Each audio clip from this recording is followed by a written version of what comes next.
That Thanks looks for good. having me, Diana. We're very excited to be here. My name is Dr. Anthea Skinner, and I'm a musicologist and a person with a disability. And I'm here with Professor Erin Corn, who is also a musicologist. We're at the University of Melbourne. And I guess two out of the three organologists working in Australia at the moment, organology being, as far as we know, if you know of any others, please tell us. We'd love to meet them. But organology being the study of musical instruments. And this project is talking about adaptive instruments for professional musicians with disability. And in the PowerPoint presentation here, you can see the wonderful Dr. Melinda Smith, who is about to start. In fact, today started her residency at the Victorian College of the Arts as a resident dancer. And for the last year, we've been working on a project with Monash University, Sensi Lab, to develop a musical instrument that she can work in her professional dance practice. And you can actually see it strapped to her wrist there. That is a motion center called the Air Sticks. So what we're going to be talking about today, I guess, is designing musical instruments for people with disability, but specifically for people who are wanting to explore a professional music career or who are starting their music education, like we all do, with the hope of maybe joining school bands or orchestras and moving up through that sort of pathway. And it's actually quite an underrepresented field in disability music. A lot of designers, I guess, sometimes conflate ease of playing with accessibility, and those two things aren't necessarily the same. And it certainly makes sense. If you're, having to find alternate ways to make sound, chances are they're going to be harder than the ways we've already found, because if you have less hands or less control, it's going to be more difficult. So we're really looking at instruments that provide those pathways for people, and also at assessing how we work out which instruments provide those pathways. So to do that, there's our little warning. To do that this year, I've started a project with Melbourne Youth Orchestras called the Adaptive Music Bridging Program. And that's supporting kids aged 8 to 14. And the reason we're working with a youth orchestra is because, of course, we recognise that learning to play a musical instrument to a professional standard takes a long, long time. Most of us who are professional musicians do start in these sort of, pre-adolescent, early adolescent stages. So if we start working with people with disability, once they graduate school, then they've already actually missed a whole lot of learning. And so, they're going to be behind regardless of any instrument they may have. Whoa, we're going wildly in the wrong direction there. Okay, we're back. So some of the instruments we're using are obviously relatively standard looking instruments and can be, we don't really need to know much more about them than we already know. This is my drum kit. This troublemaker on the left is obviously me playing in the all-disabled band, the Bear Brass Asylum Orchestra, and that's my adaptive drum kit. You can see I don't need feet to use it.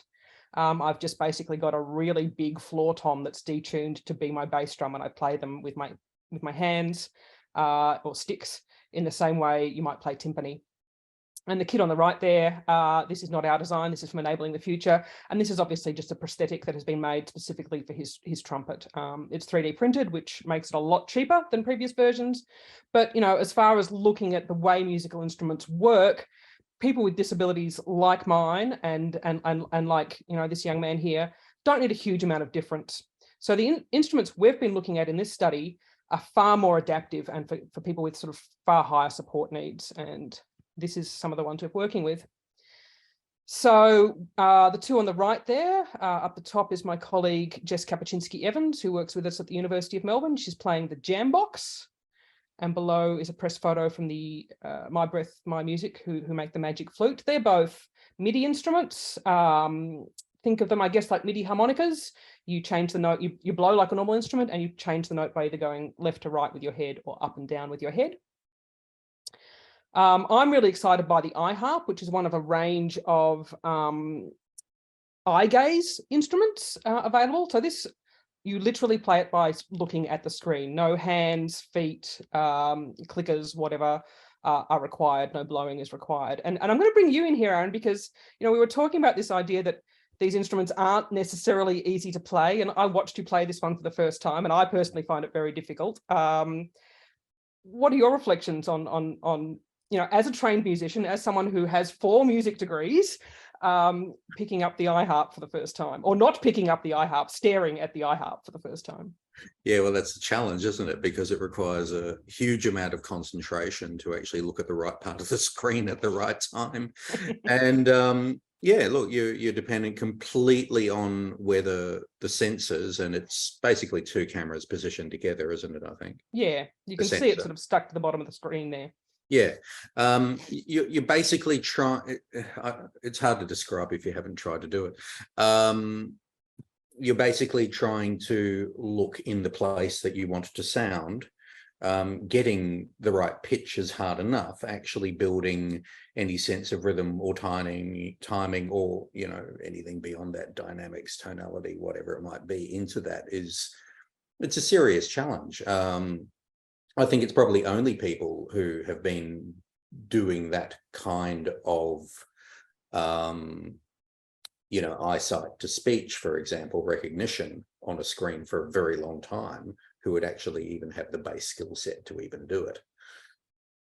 And that's exactly, part of the point, that the students that we're working with on these instruments, this is how they operate a mouse. And in many cases, this is how they speak. So this interface is their first language. And, we're just trialing it at the moment. They'll be in the classroom in February. We're actually expecting them to be far better and more eloquent with them than we are.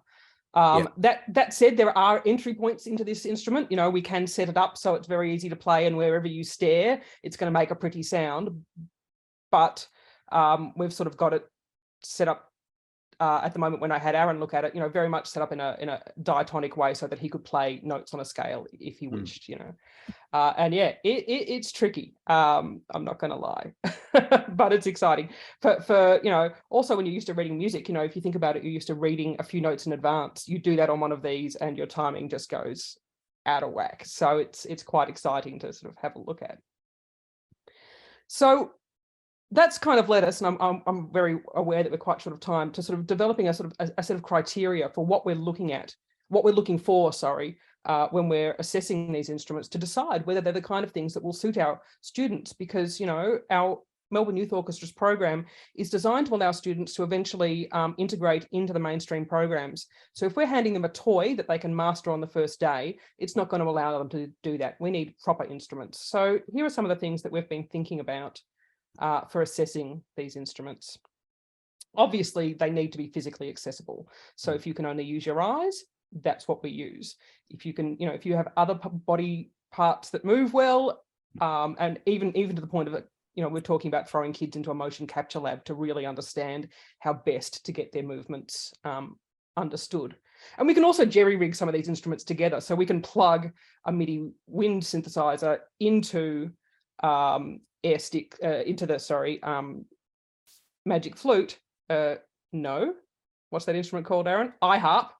So you can change notes with the iHarp and put in the sort of volume control and all of those kind of things with the MIDI wind instrument. So there's all sorts of ways we can combine them together.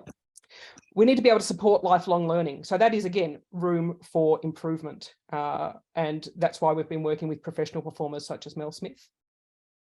We need a point of access. So like we said, those versions for beginners. And often that's things like, instead of having a diatonic scale that you can play with your eyes, having a pentatonic scale, because, as we know, if you hit pretty much any note of a pentatonic scale, you'll get a nice improvisatory, song for beginners.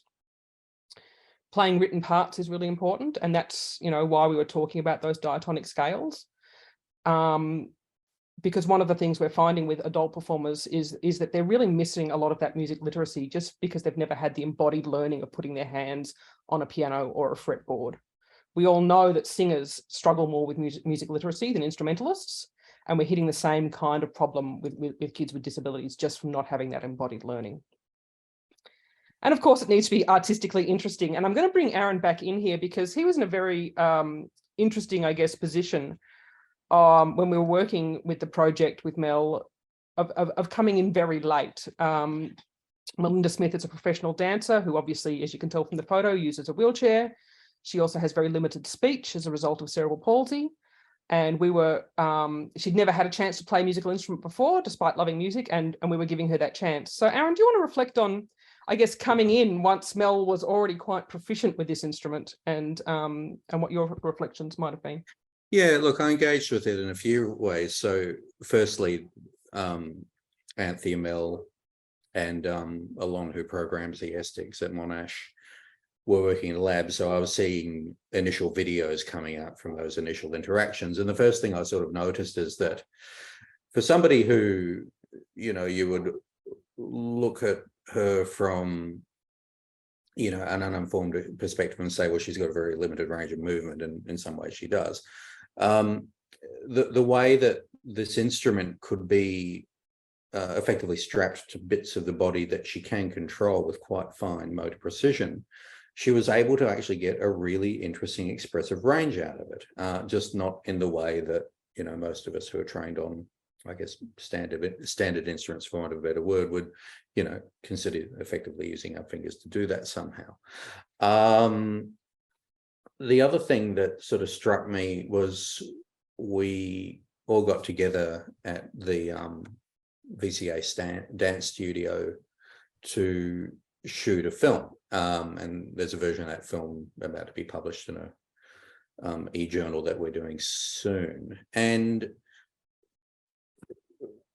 you know, the mission of the day was basically to get locked off talking head shots and people introduce themselves and where they're from, and it's really quite interesting, because one of the most memorable parts of all this for me is when Mel was saying, well, I've always been interested in playing a musical instrument, but I never thought that would be a possibility for me.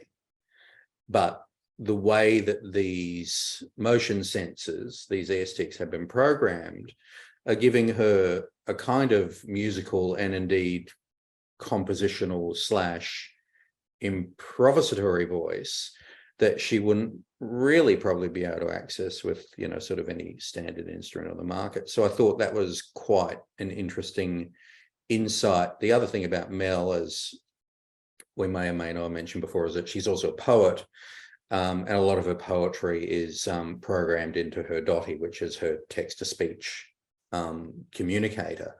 And so a lot of her poetry, as spoken by the dotty machine, is uploaded as sound bank files to the AirStick computer interface, and then she's actually able to control phrases of speech from her own poetry. It's an ingenious artistic invention, really, and it just takes all this stuff to the next level. It takes it out of the realm of therapy, out of the realm of, you know, an afternoon of arts and crafts or something like that. And the art is actually, it's gripping, it's compelling. I've actually never seen anything like it. It's quite amazing. Yeah, and I totally agree with you there. And Mel's use of speech in what we as musicians had expected to be a musical instrument, and she uses music in it as well. I guess it also harks back to what we were talking about, those kids picking up the eye gaze. You know, we're moving into their territory, and you know, text to speech is Mel's territory. This is how she communicates. Speaking through the body as a dancer is how she communicates. So I think that's probably a nice concept for us to end on. You know, our major project, the idea behind these original projects was to provide access, equal access for other people with disabilities. You know, I'm a musician with disability, and I was always the only kid with an obvious disability going through orchestra, and I wanted to provide that to, you know, kids coming through today. But what we're actually finding, of course, is they're picking up those technologies and they're running with them, and they're taking them in places that we never would have imagined. So thank you very much for listening, and I hope you enjoy the rest of the conference.